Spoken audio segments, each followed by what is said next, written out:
Bonjour! Alors, pour les deux rapaces qui sont toujours derrière moi, j'ai trouvé un nouveau truc. Vous prenez 2 couvre-casques, quelle que soit la marque.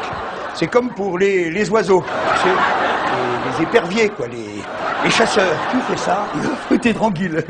Ils nous entendent, toujours, mais ne pensent plus à chasser. Donc je vais pouvoir vous parler justement de la version troublante à propos des chasseurs américains. Les chasseurs, les pilotes de chasse américains.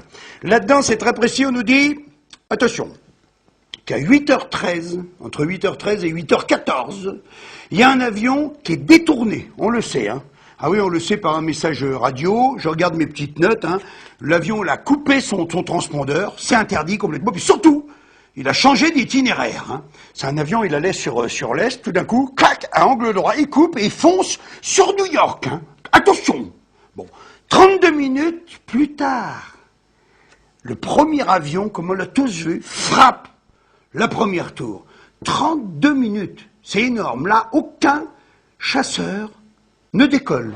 C'est quand même un petit peu troublant, tu vois, parce que le chasseur décolle normalement automatiquement. Ils sont prêts 24 heures sur 24. Le chasseur, il faut savoir, quand l'avion quitte la piste, 2 minutes 30 plus tard, il est à 9000 mètres, et il vole à Mach 2, 2400 km/h. Donc, entre 6 à 10 minutes, il est auprès de n'importe quel avion de ligne qui se traîne, tu vois. Ah ben, le chasseur, il arrive, il peut parler carrément en articulant bien, il est en visuel, tu vois, avec le pilote, il peut lui faire, c'est quoi votre problème, vous avez changé de direction, vous avez de la famille peut-être dans le coin, tu vois, il y a quelqu'un qui a oublié sa brosse à dents, c'est complètement interdit, c'est super dangereux, il y a plein d'avions qui volent, et puis ils pourraient se rentrer dedans. Bon, admettons, à 9h03, tiens-toi bien, t'as un deuxième avion qui frappe la deuxième tour. Ouh, qu'est-ce que c'est que cette histoire? Donc là, c'est 3/4 d'heure après l'annonce du premier détournement, on est d'accord? Donc, si tu veux, côté chasseur américain, normalement, il devrait s'installer comme une espèce de petite méfiance quand même dans le groupe des chasseurs. Penses-tu? Le chasseur coule tranquille, pas bouger.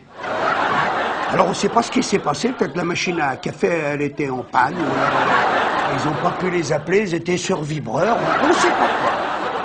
Alors moi vraiment, toi, là, je trouve ça quand même assez troublant, tu vois, parce que le truc le plus embêtant, si tu veux, dans cette version, c'est que 1h23 plus tard, c'est marqué là-dedans, à 9h37, il y a, soi-disant, un Boeing 757 qui frappe le Pentagone. 1h23. Alors là, 1h23, quand même, toi, ça fait beaucoup. Alors, si vous voulez, donc pour vous résumer un petit peu le truc, le jour du 11 septembre 2001, il faut d'abord féliciter l'aviation civile. Bravo à l'aviation civile américaine parce que, et c'est marqué, c'est bien marqué là, dedans aussi, ils ont réussi en à peine 1h15 à faire atterrir 4500 avions. C'est quelque chose quand même là, il faut y aller là au téléphone. 4500 avions cloués au sol d'urgence. En revanche, les militaires, ce jour-là, les militaires de l'armée la plus puissante du monde, n'ont pas réussi à faire décoller un seul chasseur. C'est quand même troublant, ça, non? Mais enfin, rassurez-vous, il y a quand même une morale dans tout ça, c'est que tous les militaires qui n'ont pas fait, donc, décoller les chasseurs, ils n'ont pas été punis, ils ont été promus. Ils auraient dû être punis normalement, mais ils ont été promus. Voilà mes amis, ce que je voulais vous dire, la semaine prochaine, ne manquez pas la semaine prochaine parce que je vais m'adresser directement à Barack Obama, donc ne manquez pas. Et puis surtout merci pour tous les encouragements que vous m'envoyez. C'est très très gentil. Je suis un petit peu seul dans cette histoire, donc ça fait super plaisir. Et puis souvenez-vous que plus vous êtes nombreux, plus je suis fort.